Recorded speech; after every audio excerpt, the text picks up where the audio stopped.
ফলাফল ঘোষণার পরই পশ্চিম মেদিনীপুরে ক্ষীরপাই পৌরসভায় বদলের ছবি। পৌর ভবনের সামনে দলীয় পতাকা এবং নরেন্দ্র মোদীর বড় বড় কাটআউট। আর আজ সকাল থেকে নীল সাদার পরিবর্তে গেরুয়া রং করার কাজ ঘিরে শুরু হয়েছে রাজনৈতিক আলোচনা। পশ্চিম মেদিনীপুর জেলার ক্ষীরপাই পৌরসভাকে ঘিরে নতুন করে রাজনৈতিক চর্চা শুরু হয়েছে পশ্চিমবাংলায়। ফলাফল ঘোষণার পরপরই পৌরসভার সামনে দলীয় পতাকা এবং বিশিষ্ট রাজনৈতিক নেতা তথা নরেন্দ্র মোদীর কাটআউট লাগানোর ঘটনা সামনে আসে।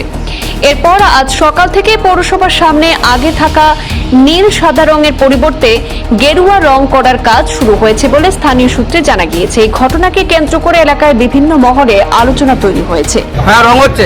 ভারতীয় জনতা পার্টি প্রতিষ্ঠিত হয়েছে, গোটা পশ্চিমবঙ্গ বিজেপির রং গেরুয়া কালার হয়ে যাবে। সমস্ত পৌরসভা থেকে আরম্ভ করে যেখানে নীল সাদা রং রয়েছে আমরা ওগুলো সব তুলে দেবো।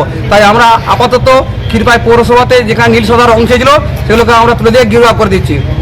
গেরুয়াময় প্রতীক করে দেবো আমরা। স্লোগান দেবে ভারত মাতা কি জয়, ভারত মাতা কি জয়, জয় শ্রী রাম, জয় শ্রী রাম, জয় শ্রী রাম।